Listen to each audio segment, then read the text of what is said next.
shit. Yep. Hey, I can see your layout, kinda. Look at that beautiful Smash Island logo in the middle.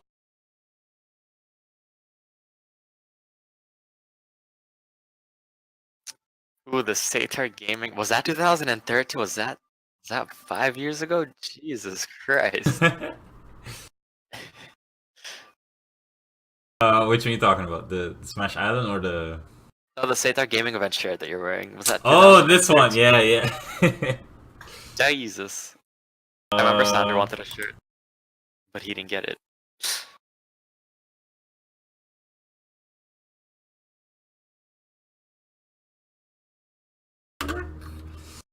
yeah.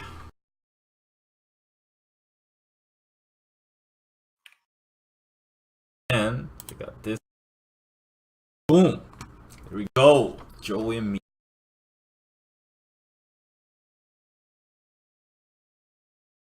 Super rap music in right now. Let me link this to people I know.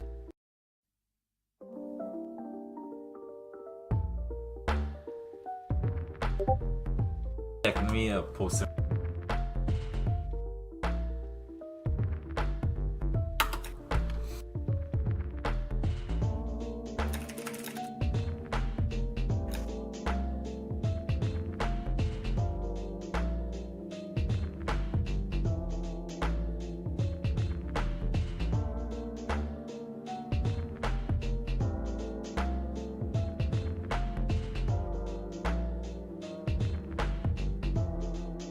I'm sending the link to people I know too. Like Lars and other people.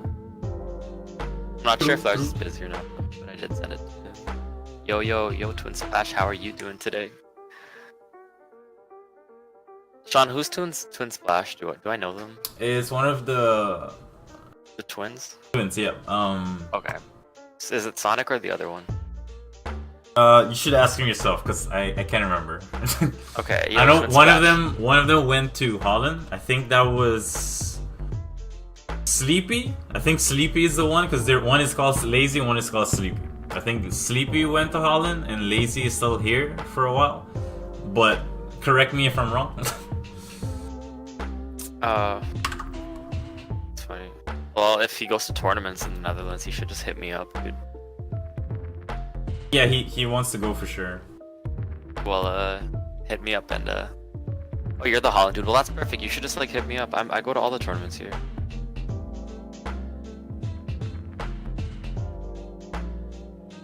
What do you play though? Because if you play Sonic, then it's not gonna work out. I'm joking.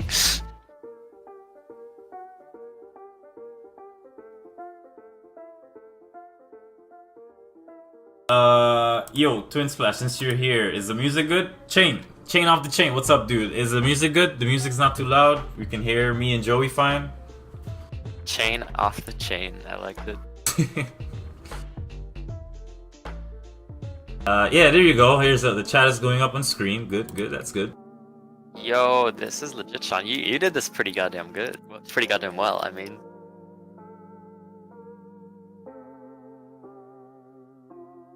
If my lighting, it's like I can kind of change it a bit, so I'm not too glowy, I think. I'll get a better background later on in the future. This is just a prototype. What can I do with the light to make me not glow too much? Oh, Music is perfect. All right, here. nice. Oh, wait. Awesome. All right, so we're gonna wait a few minutes, let people walk in. I just posted in Smash Island, guys. If you want to spread the talk show, we're still trying to get a name, right? The prototype name is just Smash Island Podcast. We're looking for a good name. Joey decided to make something called the Mix Up. We had a few suggestions, like Andrew. He suggested the Offstage. I don't know. But what we do know is that it's got to be something Smash related. Blast Zone is already taken from Coney, and I don't want any legal troubles with this guy. DM Brandon also has one, but his is called High Percent. There's a few others, but I don't really care about those other people. Sean, we are one of those other people. Yeah, that's true. To everybody else. Yeah. So if there's, you guys can think of a name, put some suggestions. You can leave us. You can let us know on Facebook, Discord, anywhere. Contact us, even Twitter. Oh, okay, we don't have an official Twitter yet, but you can always at me and Virzi. So Sean, we're gonna need little Twitter panels under our faces on your layout. oh right, yeah, yeah, damn. That'd be pretty good. And I can do that right now since we're waiting for some people. I mean, yeah, okay, sure. It's pretty easy. Wait, first. Because the first few episodes are just gonna be like prototypes until we get a hang of this, I guess. This is like impromptu stuff.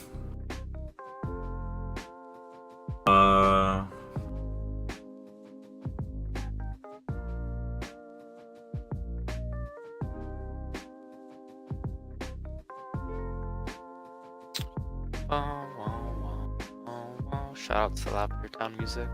Yo. Yes, alright, let me get. Tag is just Virzi, right? Or is it underscore or something? It's Joey Virzi. Oh, oh, right, okay. Let me get. Arashi16, how's it going, dude? Welcome to the stream. Hey, what's up, Arashi? Welcome. Don't worry, guys, the podcast is not going to be too long, so everyone can continue with their lives, gaming and stuff. Official Discord, yeah, Joe, if you can just send the Discord invitation link and send it to them.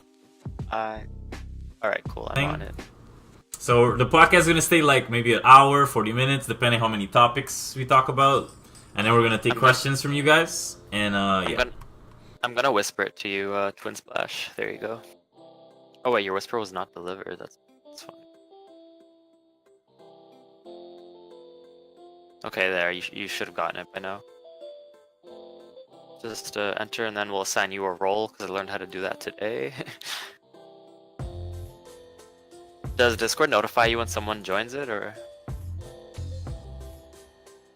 Yeah. Okay, cool. They usually do like a little introduction thing. Will Roy be our boy for once? Well, according to most of the professionals, yes, he will be our boy this time around. But if you ask me, he's a little overhyped. Maybe not the boy, maybe he will be a boy. But he won't be my boy, that's for sure. I don't know what Sean feels about him, but not really my type of character. In Ultimate, it seems that a lot of people liked him ever since the Japanese guy played him in that Japanese tournament thing. Yeah, this looks ghetto for Joey, but don't worry, I'll make a cool, sexy one for you. That's fine, dude. You know I'm a simplistic type of guy. Wait, is it Joey Virzi together? Right? No, it's separate, but... Oh, it's separate? I mean, so... No, it's together, you're right. You can't put spaces in your username, I think. Yeah, mine's just together. It's just Joey Virzi, big guy. He was my boy in Smash 4. I mean, I respect that. If you played him in Smash 4, I mean, he's like just a better version now from what I've heard. So you should like him in Ultimate as well. Okay. Again, guys, one more time. We're gonna start in like, let's say 3 minutes. And spread the link. Tell all the Rubens, the Curacao, DR people. Oh yeah, I could post it in DR too, lel.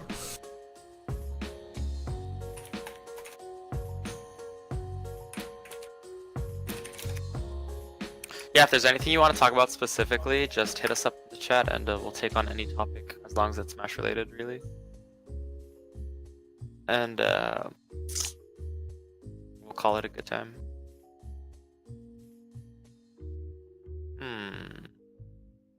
I don't want to share it in the Dutch Discord because hate you? No, they don't hate me. But maybe when it gets a little bit more professional, like not in the starting episodes, I'm saying. Ah, okay, you want to impress them with this. Yeah, I don't want to send it to them now and then they're like, oh, this is shit I'm never going to check that ever again. So when it is good, they're going to be like, no, that shit sucks. If anything, they should be like, oh man, you guys starting something, I like it. Joey's like a celebrity over there. I'm gonna say I'm a likable guy. I can send it to Sammy, but I don't know what to do. Probably doing some schoolwork.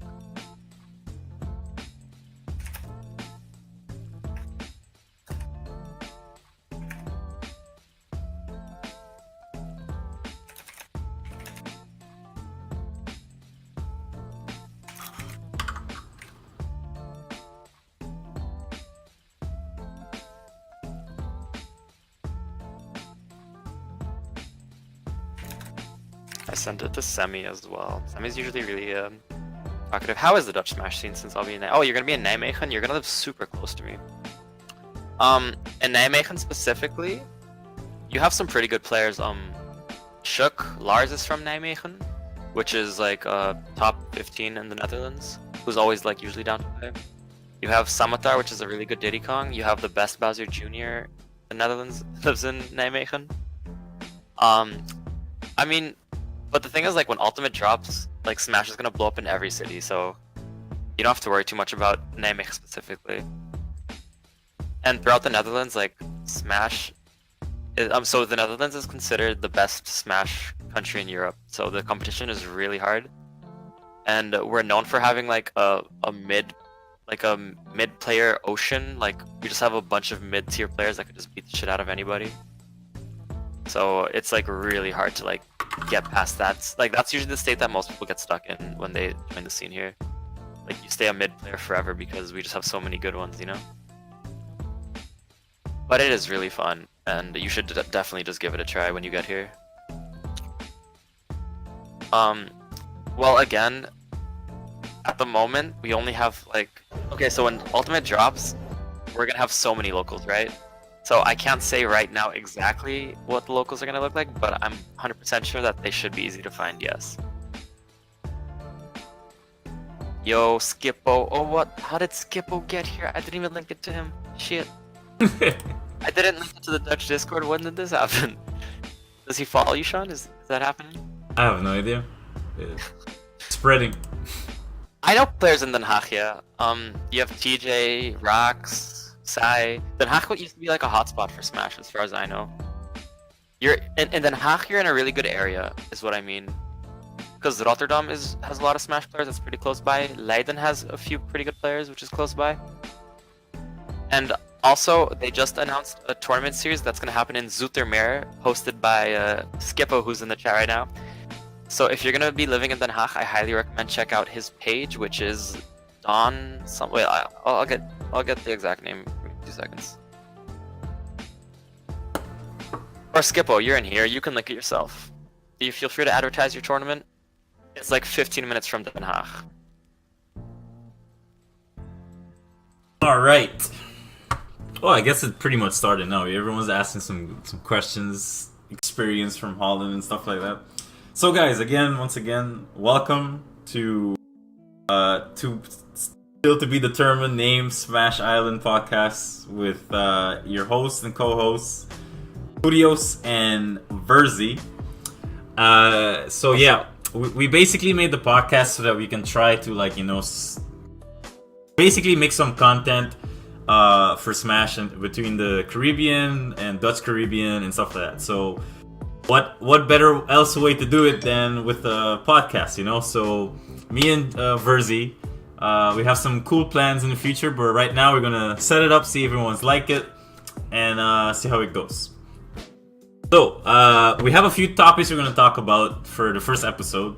Virzi is the content creator here right now for the topic, so he's gonna bounce the idea. We're gonna talk about it, read some stuff in the chat between you guys about your ideas, what you like or not, and see how it goes. Yo. Okay, sorry. Yeah, So I was about to say Jal Random, or I hope I pronounced that right. If anything, you could just rewatch the VOD. We'll highly appreciate it, and we'll accept all feedback afterwards. And I thought today we should be talking about like rule set for tournaments and more specifically stages, because that's been like a discussion, and everyone has different opinions from everywhere around the world at this moment. So I thought we could get into what we think, what are perks and what are cons of other opinions, and just give our own, you know. All right. So you mean for like characters, or? I mean, I just thought like a general like stage lists, because let's say, Okay. for an example, some people don't want Fountain of Dreams because it's just another triplat, right? Yeah. And then you have arguments against that, which is like it's different because, you know, and then the hazards on and off. And I actually saw a really funny tweet yesterday, because some people want like hazards off and on for some stages, right? And like the opposite for other stages. And yesterday during tournaments, we had a Dutch player, and they were playing losers quarters, I think, for doubles. And halfway through the set, they noticed that they have to restart because they were still on 2 stocks because the singles had already started. And then Ramses, who was partaking in the set, said out loud, "And you guys want to have stage toggle for only specific stages in the next game? You have no idea how often that's probably gonna happen, and that you're gonna have to reset because oh shit, hazards is on or off, you know?" Yeah. So basically, that's like a fair argument of like being unaware of like you have to change the toggles or not, right? So. Yeah. From the other side of the argument, it's like, okay, we finally have more selection of stages. And in the case of Fountain, like right now, the controversial topic is surrounding around Fountain of Dreams. Because everyone likes the stage. It's a beautiful stage. It's like a pretty cool neutral. Like the platforms only, like on the left and right, only go up and down, right? And it's very subtle. It doesn't really like mess up the action or like if anything, it puts in a really cool situation where you're like, oh, I can mix him up, make him fall off the edge because the platform is going down. You know, there's all kinds of strategies behind of it. The music is great, especially like everyone likes Fountain of Dream music from Kirby and the rest of it. So, and usually people like to like you said, they count it as a triplat. With hazards off, it's just a normal triplat, yeah. Yeah, it's just a normal triplat stage. So their argument is like, okay, we have too many triplats because we have Dreamland, we're gonna have Fountain of Dreams, we have Battlefield. What's that other stage? Lilat is kind of a triplat, but it's a bit different. We have what is that called? Midgar that people have been liking. That's also just a triplat stage. Yeah, actually, let me get the stage list up since we're talking about it real quick. And yeah, fact is that come Ultimate, we have more options than we've ever had, and the community's kind of torn between what we should be doing. Yeah, so I somehow still kind of like certain stages that they pick, but I still think it'll be a waste to not at least try a format where you can pick between hazards on and off as an enjoyable player, because another big controversy now we're talking about is that the Smashville, right? A lot of people are hating on Smashville because of the moving platform, right? Like that came out of nowhere. Yeah, we've always played it all the time on Brawl, etc., and all that other stages. And now that we finally hear what happens to Smashville with hazards off, that the platform just stays in the middle of the stage. Now everyone's like, yeah, hazards off. Like, to me, it's like the weirdest thing to have to fight for, if you know what I mean. Like, it's crazy that Smashville had gone from the most agreed upon neutral stage, first stage of a set, for the past 10 years since Brawl, to now we don't want that platform moving. No, this shouldn't be in tournament, right? Yeah, it's just, I don't know. The argument for Smashville is kind of weird. I'm an advocate for just normal Smashville. Like, yeah, same. I understand why people hate it because, you know, like fighting against Sheik, who does the Sheik combos and it kills you off like from one combo and other certain characters. Yeah. But at the same time, it's like, I don't know. Like Smash as a fighter, like a fighting game, it's completely different from a traditional fighter, right? So like Street Fighter, Mortal Kombat is just one stage, different backgrounds, and you go left and right, and there's corners, and you fight. But Smash is a platform fighter, so the stage in itself makes the game so creatively unique, right? So it's like you can always use the strategy of a stage to make strategies for it. Yeah, correct. If I'm trying to like word it correctly, like let's say let me get a good stage, for example. Let me scroll here real quick. So back in the day, okay, this is like a weird example, but I still like it because it helped me a lot of times in Brawl. So remember the Yoshi Island Brawl, right? Yeah. So on the sides there are two little cloud things with platforms that pop up and save your life, right? Or like they just pop up randomly. So let's say I'm playing DK.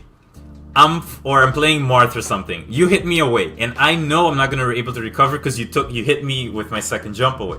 So now I'm thinking, all right, at this time, my only way to recover to stay alive is to up B towards to where that cloud thing is gonna appear and try to save my life. Yeah. It's not guaranteed, but it's like, oh well, I know the option is there because the knowledge that I know that the platform could show up can save my life. I do it. RNG helps. I'm alive, and now it's hype. Everyone's gonna be hype about it. They're gonna be like, "Oh my god, he's still alive!" Like, of course, the player who wanted the kill is not gonna be happy about it. Again, like it's all like in perspective. But you and the spectators who are rooting for you, they're like, "Oh my god, this guy's 200 IQ. How did he know he's gonna come in and save him?" You know? Yeah, but it also adds an element of like mind games because yeah, your opponent obviously knows that there's a possibility for that, right? And on Smashville specifically, the moving platform in certain situations just puts an extra dynamic to the game that I really enjoy. Like specifically when you're doing a follow-up, instead of doing the same follow-up every game because the platform's always in the same spot, sometimes instead of doing a down throw with Zero Suit, I'll do a back throw. And if I get an air dodge read, I know the platform's coming, so I'll make sure I get a falling up air, which will lead to death probably because I know the platform's coming, right? Yeah. So things like that, and also when you're on the edge, and the platform's coming around, like a lot of people forget that you can use that platform to help get stage control back. Like, yeah, that exactly. just adds a really nice element to the game that I enjoy a lot. Yeah, and like, also it's not only just for the fact that you're fighting two different matchups. You're both applying knowledge of how much you know about the stage in your advantage. Like if another example, the Yoshi's story stage, the one with Randall.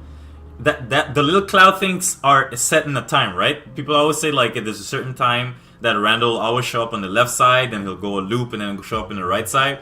Melee players they look at the time when they're playing, and especially Mango. Mango is like that's his favorite stage. Mango knows when Randall is gonna show up in what location and what time, and he knows this because that's his favorite counter pick, and like he just studies the stage. So for you, it's like, oh man, I don't think I want to play Mango on Yoshi's Story. I'm gonna ban Yoshi's Story and go somewhere else. You know, like all these different dynamics that helps your character, it helps your knowledge, and that's part of Smash. And if you take that away, you're basically taking away an element of what Smash is. Like you're just gonna make it turn into a Street Fighter. And sure, Street Fighter's fine, but if we wanted to play Street Fighter, we would just play Street Fighter. But we're not. We're playing Smash.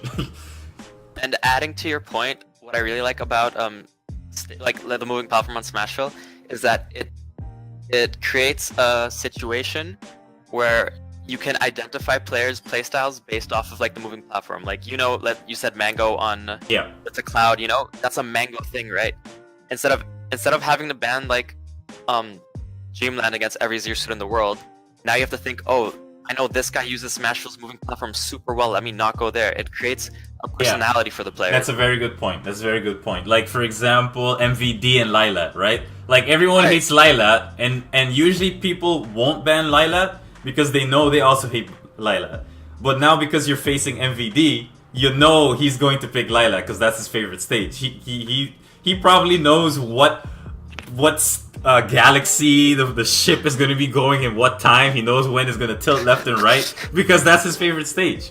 So you have a really good point that not only that you're fighting the stage, but now you have to fight the player with the stage that comes with the reputation behind them, which is pretty good. Exactly. I feel like it really takes away like a aspect that could become very stale after a while, and it creates more mix-ups and situations that I really enjoy. And also, if you ask me, like Hazardless Smashville kind of looks like what is that, Yoshi's Story from Brawl, or is it Yoshi's Island? I forget. I think like the one with the clouds, with the ghosties, right? Yeah. If you take hazards off of both stages, those are essentially the same stage. Yeah, basically what happens in hazards off there is that the guys doesn't pop up, and the middle stage, the middle platform, it doesn't tilt like left and right a bit like it used to. It'll just stay as one flat platform, like Smashville, but just smaller. So I see your question, Arashi, but I'm not sure if we want to abandon the stage topic just yet. Yeah. So you guys, if you have any questions, just lay it out in the chat, and we'll get to it according to the topic. So I think, but if there's any questions you want with the stages, we can handle it right away, and yeah, And then we'll go on to the next topic after. Yeah. Okay, so I forgot where we stayed on stages. Yeah. So basically, I think we both agree pretty much with at least the stage list. Oh wait, let me read Chain's encyclopedia over here. How I see stage. Okay, Chain Grantier says how I see stages are never changing in a way like Final Destination, Smashville, Town and City, and maybe even Frygate. Oh, I even forgot about Frygate. Adds a dynamic of how people think while playing a game in general. You're not always stuck on one static way of thinking, and depending on how your opponent and the stage act, you always have to think creatively on keeping yourself ahead during the match. Exactly, like Chain is basically saying what we were talking about before, is that you're not also playing just the player, but you're fighting the knowledge of the stage, and it makes it for more dynamic viewmanship. And more fun for the players as well to challenge each other how much they know about the stage. And when you take that away from hazards, it's like you're just taking it away. Like some stages, I advocate for hazards off. For example, I don't want to play on Halbert where the claw is going to like chase after me and kill me like that. That's annoying. That's something that's interrupting the fight itself. Like if it's something that's completely out of your control, completely like 100%, then I'm like, okay, take that off, hazards off. But if it's something that's very subtle in a way that each player can take advantage of, then it's fair game to me.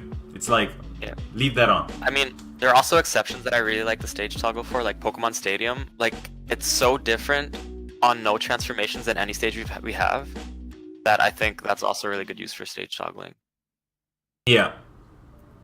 The way how I see it is, if there's a way that you can find a way to toggle between the two, but then the Ramses thing that he mentioned would be a problem. But I think it's just a few seconds. Like if there's a rule list where everyone can just pay attention to be like, okay, the game is over, we're at the stage list.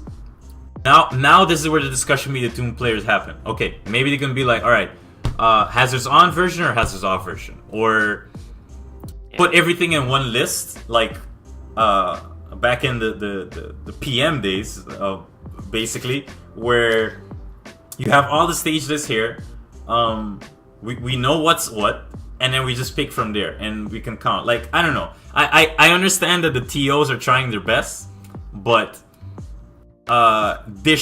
we still need. We shouldn't be so conservative so early on. At least that's what I think, at least. Yeah, I completely agree. I think we should be willing to give everything a chance in the beginning, at least. Yeah. But don't hesitate too long to take out what's not in place, right?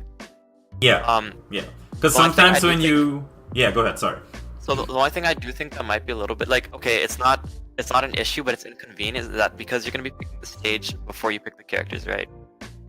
So now you have to go back, like you're in character select screen and you're thinking of your counter pick. So you have to go back to the stages, and then you have to go back to the settings, and then toggle hazards off, and then you can go back and pick your stage, and then back and pick your character. No, because what I saw from the footage, it seems like a hub appears right before you pick the stage. Like you're in the stage select, and you press a button, the hub will appear, and you choose what stocks and rule set that you want. And then once you pick it, you just click OK. It goes back directly to where you were at the stage selection scene. Sorry, and you just pick the stage and you do that and stuff like it. I think it's just literally a press of a button, like when you go BF form or Omega form, and that's and really cool, it's just like that. So then you pick it, then you get to the character selection screen, and then you start the fight. So from basically from that one setting, you should be talking about, oh, okay, I'm gonna stay my character, or I'm gonna counter pick. I'm gonna change my character to this. You know, after of course hearing the counter pick stages, and then from there you just go boom, character select screen, pick the characters that you were talked about, and then do it. Because if he ends up changing to something else, then that's where you call like the officials and be like, "Yo, T.O., you know, this guy said he was gonna pick Peach, but now he's playing Daisy." You know, like stuff like that. But everything is a trial and test error. Like you can just you gotta play it out. Like we don't even have the games in our hands yet. We need the games in our hands. Test blast zones. Test everything. Make rule sets. I think everyone is so excited for the game and trying to get on the hype train without really thinking about like the normal things that we used to do in Brawl days and Smash 4. I mean, not everyone coming into Ultimate is from the Brawl days, Sean. You have to understand. Yeah, that's true. That's true. But then again, the people who control the rules are from the Brawl days. It's like true. They sometimes we forget like these are all veterans that grow up playing on Rainbow Cruise as a stage. And you know, like don't take that away from the new generation so that they can also enjoy. They need to suffer as much as we did. We shouldn't let them all have the happy days from now. No, they gotta go through the pains of regulations of playing Poke Floats on Melee. Yeah, guys, Poke Floats was legal in Melee back in the day. Can you believe that? That was crazy. Yeah. And what do you think the proper amount of stages should be in competitively? Like where do you draw the line between enough and too much? It's hard to say until I get the game, but so far it seems that we're having it feels to me that we might have in between 16 to 20 stages.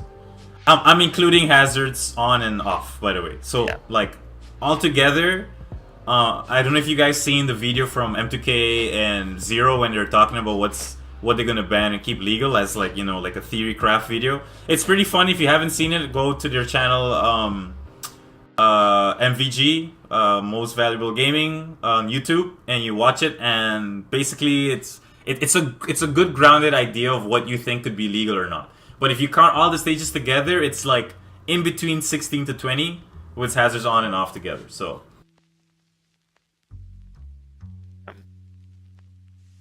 yeah, I think that's pretty much it. We can talk about the stages. My vote is, my conclusion is, wait for the game. Don't be so conservative. Let's have fun with it first. And in between the next 6 months, we're gonna have a grounded stage list that we can work with. Yeah, I agree. I think Smash Ultimate is gonna last longer than most Smash games we've ever had. So I think we do have time for testing grounds and going from there. So I agree with Sean. Yeah. Sorry. Topic number 2. We're gonna talk about the stocks. We had a question on that. Oh right. Yeah, go ahead. So Arashi16 asks, do you guys think we're gonna need more than 2 stocks for Smash Ultimate, since it feels like people die quicker in that game from what I've seen? Do you want to go first, Sean? So far, my thoughts on it is that I think three stocks is pretty good. I also think. Wait. Can I just like take 1 second to answer Arashi's statement over here? Yeah, go ahead. Okay, so Arashi, you need to understand, people complaining about pros making tier lists prior to the games coming out is exactly what the people making these videos want. You know that, because the more you talk about it, you're basically advertising their video, which is making them more money, which makes them want to upload more content. So because they know they're gonna be they know that people will be talking about the tier list video they made, they're basically increasing you're increasing their audience for them. Okay? Yeah. And also, just to keep in mind, Arashi, like, stages and tier lists are completely different categories, because tier list is just what you think a character is going to be top tier, low tier, just by looking at their kit and listening to some opinions from certain players, right? But the stage list is mostly, like, it's not characters. It's not, we're not saying, like, Smashville is top tier and everyone's going to pick it, you know? It's like, no, these are like stages that we're all gonna have to play on. So we're all gonna have to be inside this conversation talking about it. The TOs, because they're gonna be making the tournaments. The players, because they're gonna decide if they like the rule set to attend the tournament in the first place. And, you know, etc. So to talking about the stage list is much more important than just listening to someone talk about a tier list, like Joey said, because it's just content. It's just there to say like, oh man, but Yoshi is not low tier. Yoshi can do this now, you know? It's like one is drivel, time filler, and one is important talk because it's the future of our game that we're talking about here. So it's two different factors that we gotta keep in mind. Correct. Okay, so to the stocks question then. Yeah, so like I was saying, I think 3 stocks is fine.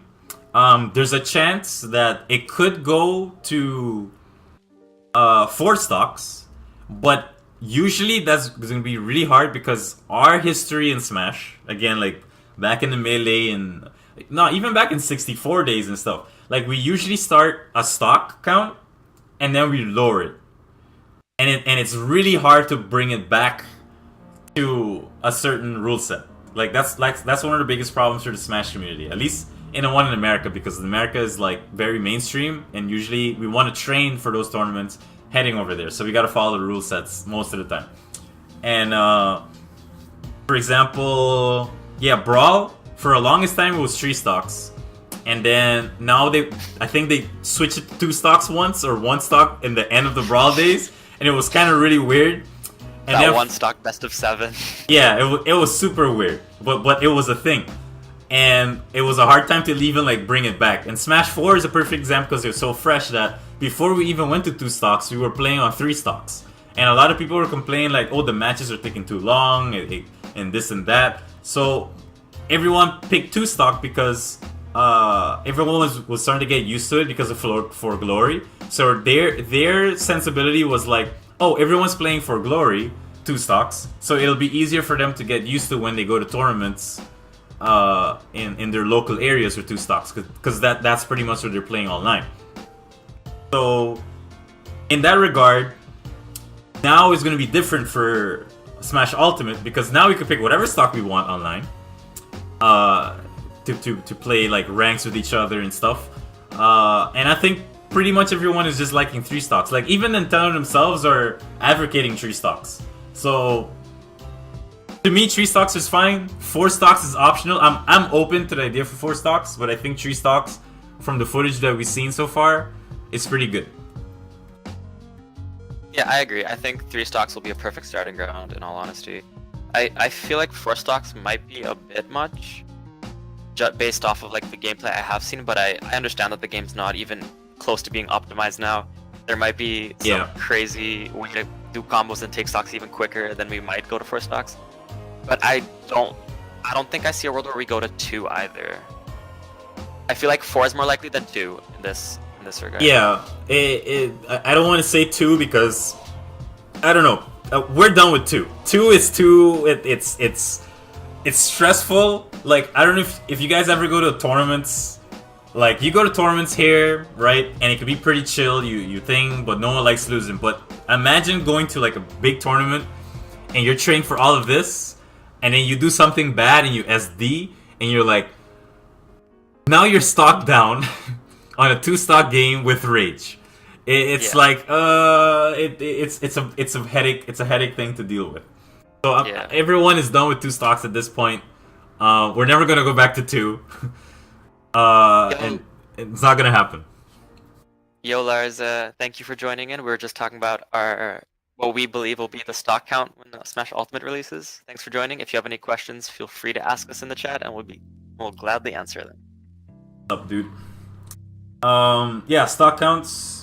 Yeah, to add on that point, I think even the pros have spoken enough about how inconsistent they find 2 stocks. Like, I mean, yes, it's nice that we got so many upsets in Smash 4 thanks to mainly the game mechanics and how it's done.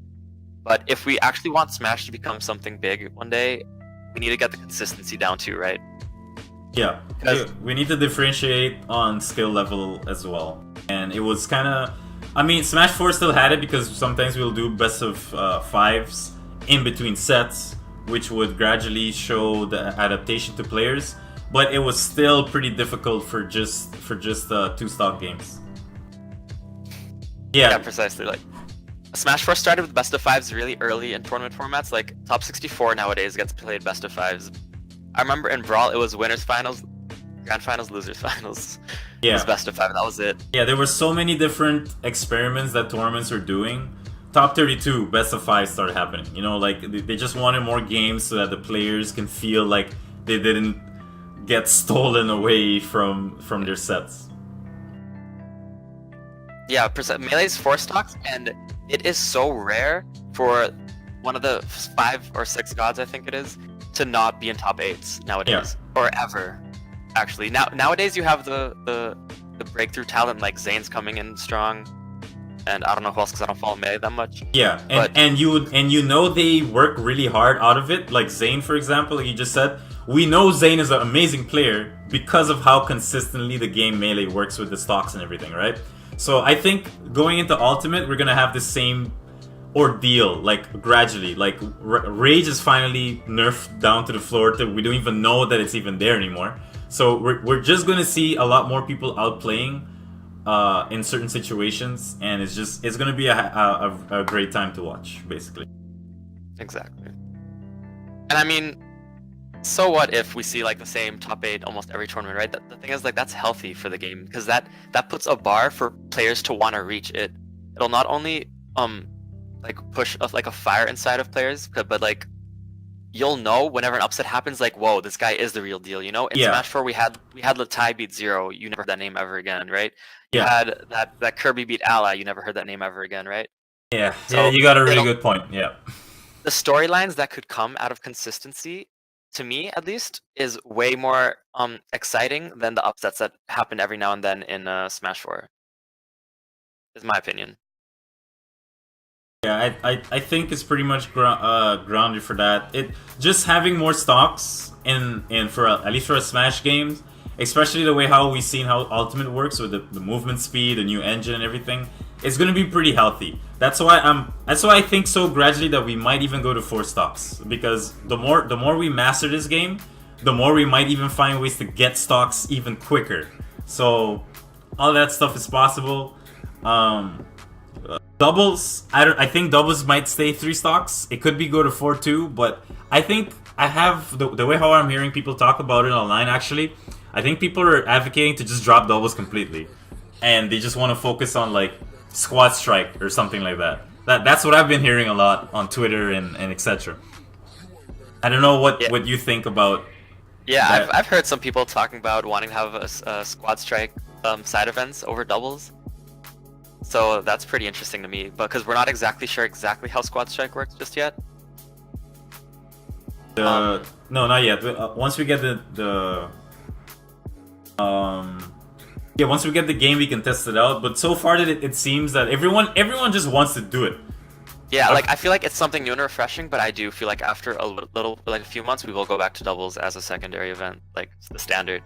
Because I mean, doubles is just so iconic to me, especially. Yeah. But I am excited to try out new modes as well in the beginning.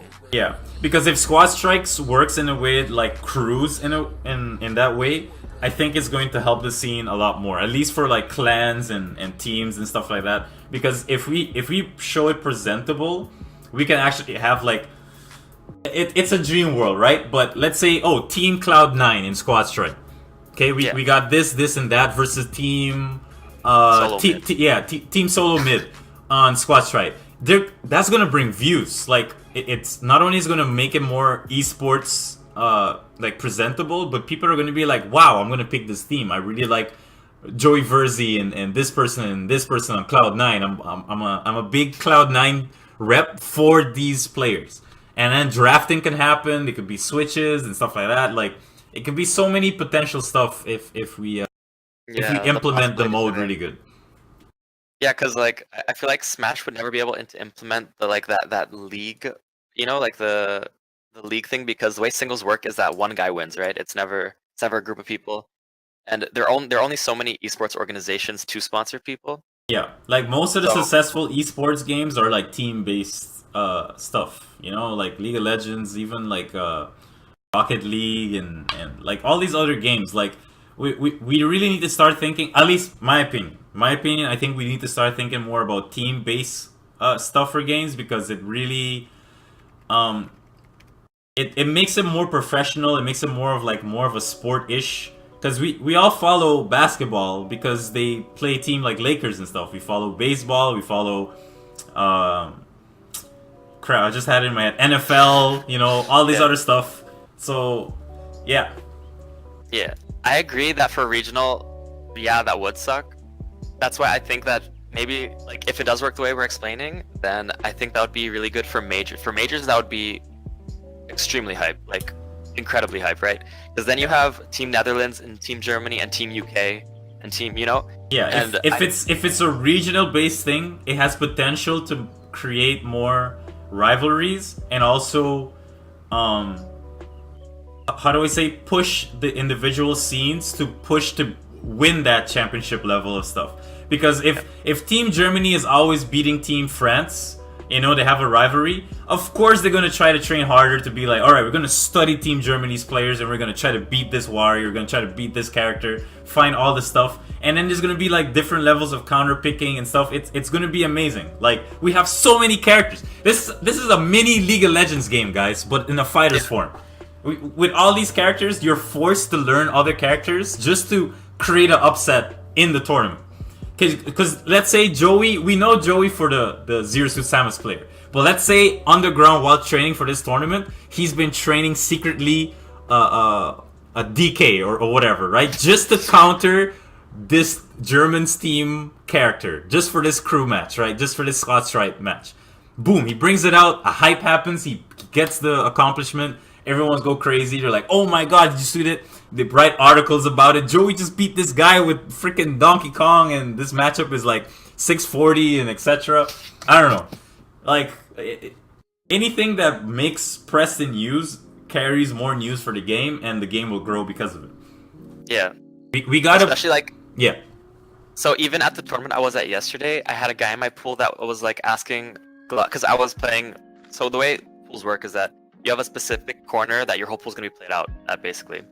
And because Gluttony was in my pool, after my set, I heard this one guy in my pool talking to Gluttony about how he's trying to get into Smash journalism and write articles and make interviews.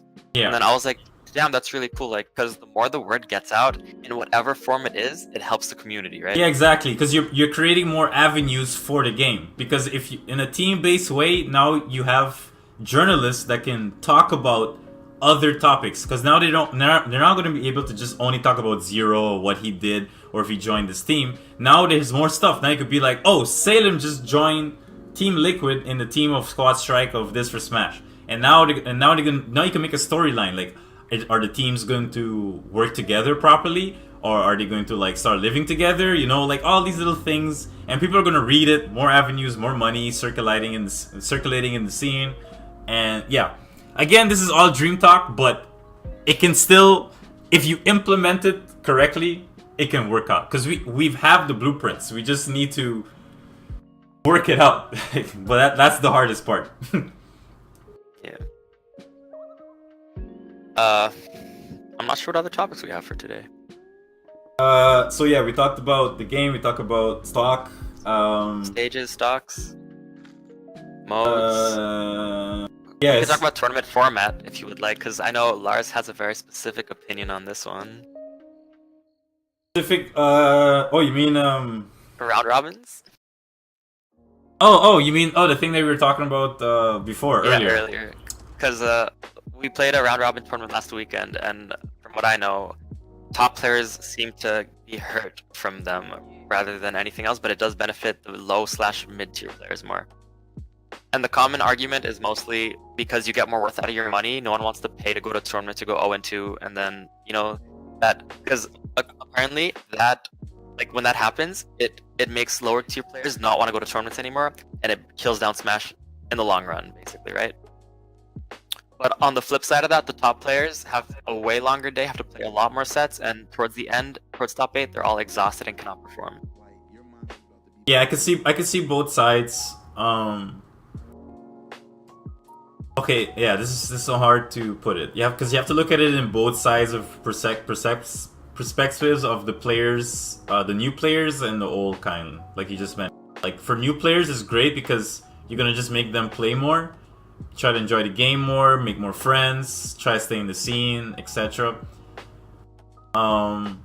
I do agree with if it's going to be doing something like this, it can't doing it as a one-day event is really hard, especially if you're trying to do doubles with it as well, because that means you're gonna have to make the player come like in a very early morning time, depending how big the scene is, of course, but still like gonna come like 10 a.m. or something, do doubles, and then have like maybe an hour break or something, and then the rest of the night you're gonna try to finish singles and stuff. So it's a very taxing thing for players to go through. Not only for that, but it's for the TOs too, because the TOs are gonna have to like run this thing, call out matches, do this, move that. It's a hard thing to do. Yeah, I strongly agree with that one-day events should not, with side events should not be round robin. However, I do feel like for the beginning of a new game, it would it would develop the meta really quick and help players get better in the beginning. You would have to sacrifice one of the modes for doing it then. You're gonna have to like drop either doubles or drop singles, but that's highly unlikely because most people just want to do singles. Yeah, you're just gonna have to make the event and get the information from there, from seeing who picks what event to attend to, and just work from there.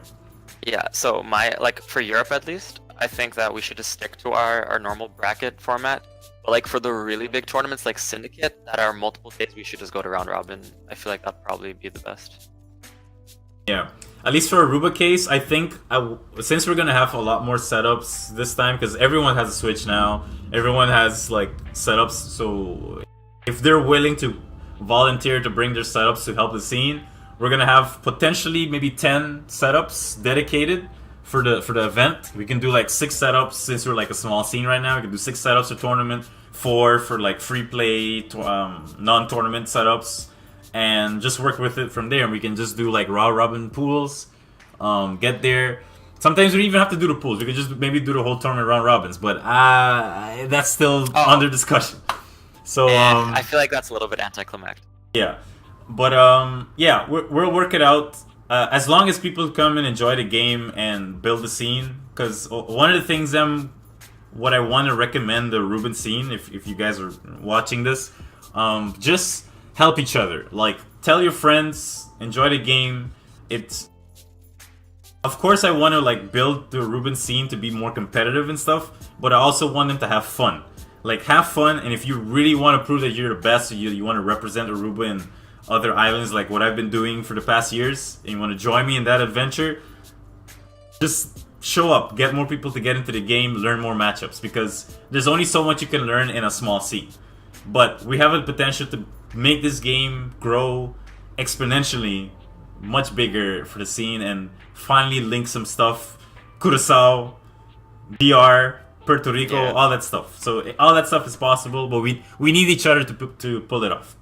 Yeah, going into Aruba culture, I know that Lars cannot relate about this, but like we have the people interested there, because I'm sure you remember you're wearing the shirt. Say that like when you would run tournaments back in the day, and we'd get like 20 people, and then when Sater decided to do something, out of nowhere we have another 40 smashers come out of nowhere on the island. If I remember correctly, I think the total entrances I had for that was 70 something. I have to look. I have to look in my old files, because I think we had 70 something players, and I'm like, where the hell did these 70 people come from? So I'm like, holy crap! I gotta like run this with a few. I think we had like 4 or 5 setups on that tournament day. It's so like I'm a small boxing ring. Yeah. So like, I don't know how I pulled it off, but I pulled it off. But it was still great to see all these hidden smashers come out of nowhere just to do this. That was 2013 at Sater Gaming event. And shoutouts like to some of the players that we met there stayed in the scene. Like we had Lykel, who had no idea we even had a Smash scene. Started coming to game nights every night. Yeah. Every week rather. Arashi, the Sater game event happened this tournament happened on 2013. So it was a long time ago. I think that's before you entered the scene for Smash 4. It was for the Brawl days.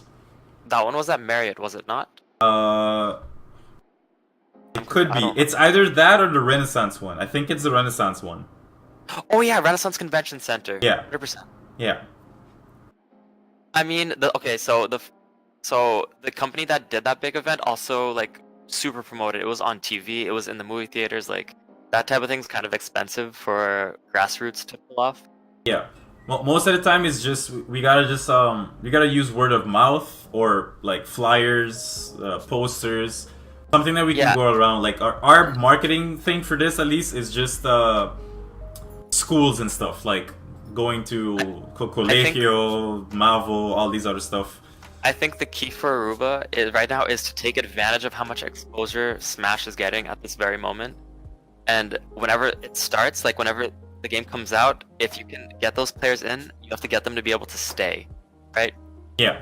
And if Aruba can pull off those two things, I think we can get a consistent Smash scene, like at least 40 players every week, right? Yeah, and also keep in mind, guys, if you're watching this, because of course all of this is to try to help grow the scene as well, to get the word out there, like me and Joey and etc. Don't feel inclined that if you feel like you want to also run tournaments for yourself or your scene, your local school or where you live, just go for it, dude. Like if you want advice on how to do it, I can help you. Like I have like experience on this. Joey can also help you. We got Chuck. Like if you ask for the help, we can help you out. I'll help you out for sure. Give you setups, all that stuff. But Yo, Lars started one of the biggest tournaments that we have in Europe right now, and so he's a great TO, I know. So if you have anything to ask him, I mean, he's the person to go to. And Sean has years of experience, so yeah, you have the two perfect people here. Yeah. So if it feels like you want to focus on more, on maybe you don't want to focus as being a competitive player, but maybe you want to help in streaming or making designs like posters, flyers, or you want to TO or volunteer work to do that, feel free to do it. Because again, if you want our community to grow, we need people like that. We need people with these kind of skill settings to work together and do it. Because again, look at Europe. Like it's not just one guy doing it. It's him and a whole group of other team members in the background putting the stuff together. Like Genesis and Evo and stuff is not just we know him as Mr. Wizard, but it's him and the whole lot of different teams members putting it together. So if these guys can pull it off, what's stopping us from just doing like a small, cool tournament for like 20 plus people and just growing the scene from there? Yeah, exactly. Yeah, so that's my message to you guys. Help me help you. Slogan. Hey yo, what's up, Carrie? Welcome to the stream. We're doing a small podcast right now. Yeah, if you want to catch up, again, we're gonna save the VODs of this. I'm also going to upload this on YouTube. So yeah, you're gonna get this stuff out there. Yeah, Twin Splash is actually a Smash tuber. He has a pretty decent amount of subscribers, and he makes like comedic effect content and stuff like that. So That's cool. yeah, so I think your YouTube channel is Twin Splash. If you feel like advertising your thing here, Twin Splash, feel free. You're allowed to. We're not gonna ban or anything like that. But yeah, he makes pretty good content. Sometimes he uses some of our footage from back in the Smash 4 days to make like the highlight videos. Yeah, was that the thing that Kevin linked at one time? Yeah, Kevin linked us to one of his videos, and it was like it was pretty cool. Yo, Let's Go Eevee's an amazing game. Shoutouts to you. But that's off topic. That's for another time. Yeah. Yeah, I think that's pretty good topics. Guys, if you have any questions, we'll take questions now before we... Not just about Smash specific, like if you're curious about what characters we're interested in, like anything, just hit us up and now's the time to do it. Characters... Remember to follow us on Twitter. Yeah, dude, it's over here, right? Put it up here. Where's my finger? Right here, follow this right here. Kutios. Hey, it's Super Slemmy. Super Sammy! Yo, dude, what's up, dude? And follow, can I put my hand... I wonder if I could put my... No. Imagine if I do this and my hand goes through Joey's screen and I'm pointing over here. Wait, how's the... Oh wait, no, it's Don't worry, guys. We're gonna have the effects. We're gonna have the effects later on for that. Yeah, Carrie, I appreciate it. I hope you enjoy it. Yeah, I really want to try advocating more content on my YouTube as well. I'm slowly doing it. I'm doing like reaction videos so far, but I'm still thinking what I want to do to be different from other Smash tubers. You know, I don't want to just be like following the trend. I'm still thinking about what I can do, and it's coming along. Just to fill you in, Sammy, we discussed a bunch of Smash topics. Today we covered stages, stocks, tournament formats, and our opinions on them.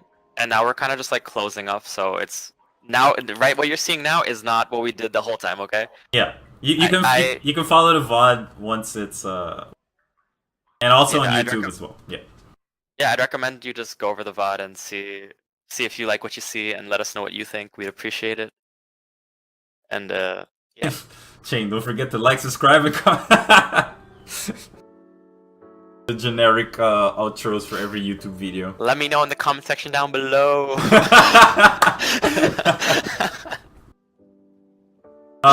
Yeah. Wait, I heard a question. What do you think about Kirby? What do you think about Kirby? He is our savior. He is the only one that is. He's the reason why we're gonna play other characters in Smash Ultimate. All right, let's be honest here. We're gonna play Word of Light mode.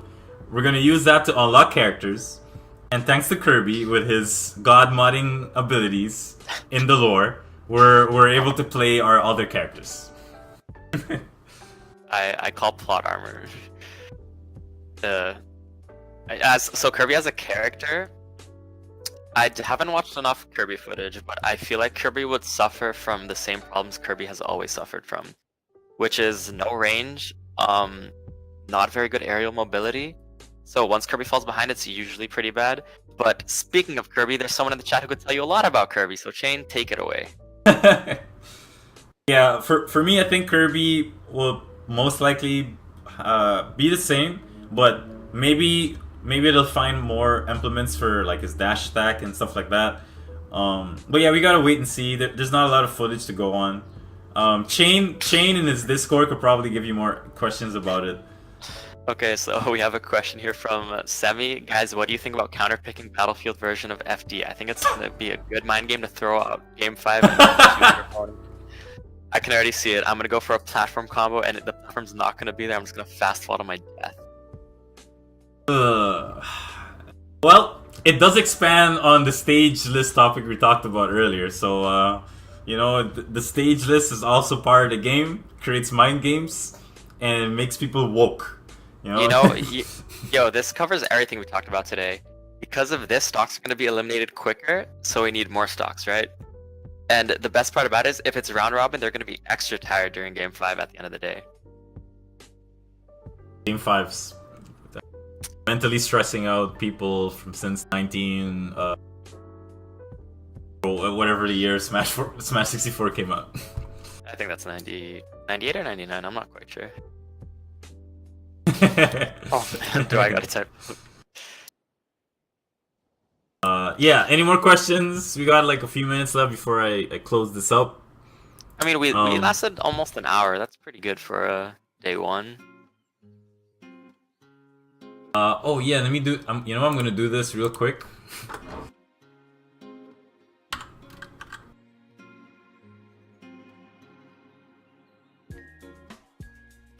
Oh yeah, guys, remember to follow my stream. You know, if you like what you hear, I stream kind of regularly. I do freestyle rap sometimes.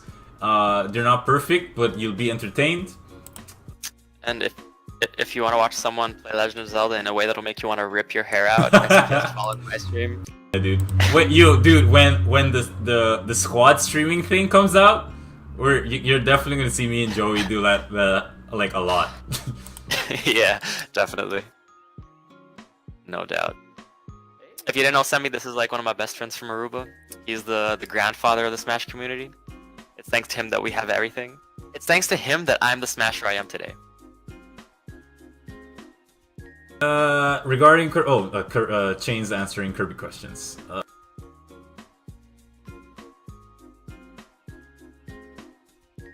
But yeah, squad streaming, dude.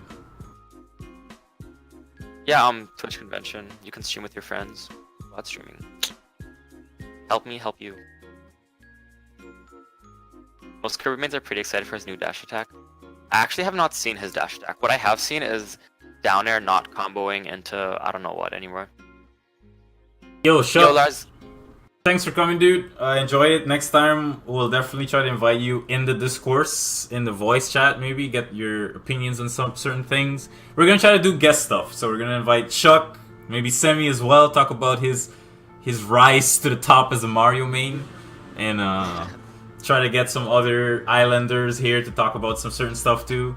So yeah, I think we get some good topics, like the differences between the European scene and the rest of the world. Yeah. Also, when the game drops, we'll have way more content to work off of, because right now everything we say is just speculation, right? Yeah, pretty much like that. So we're gonna try our best to do this every Sunday, possibly, because I think Sunday is the best time where everyone's just chilling at home and just relaxing and stuff. And usually we try to do this around this time, like maybe right now my time it's at 3 p.m. or 4 p.m. and I think Joey is like at 10 or something. I'm at 9 right now. 9. So so I think it's like a pretty decent time for everyone. So yes, just stay tuned. We're always going to advertise it. And I think that's pretty much it we can talk about. Yo, welcome to Jinko. We're about to close the discourse right now, but don't worry, you can follow the VODs again, YouTube, etc. And yeah. Thanks, Arashi. Providing you guys with entertainment is what we want to do. So any constructive feedback is greatly appreciated. And I'm glad that you enjoyed it.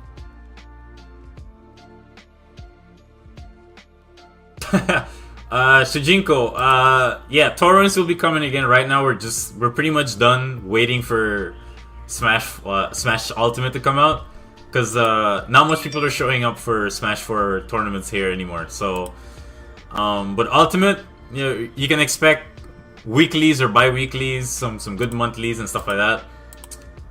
So hopefully you'll join in the scene as well while competing in some tournaments. Discord links, I can provide those. I still have that. Yeah, it's pretty much the same Smash Island stuff. You can, from there you can talk to me, talk to the different groups, make a scene, ask for challenges, etc. Get updates. Yeah, so when Ultimate drops, he's from Aruba, right, Sean? I'm assuming here. Oh yeah. Okay, so I'm pretty sure when Smash Ultimate drops, the #1 place to find Wi-Fi friendlies will be the Discord, so I highly recommend you getting in there, telling your friends who play Smash to get in there, and we have to make that Discord like the place for Ruben Smash, okay?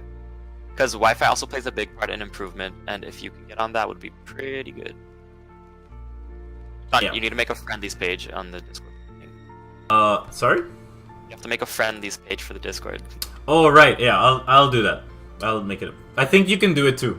I give you the powers to do that as well. Anyway, perfect.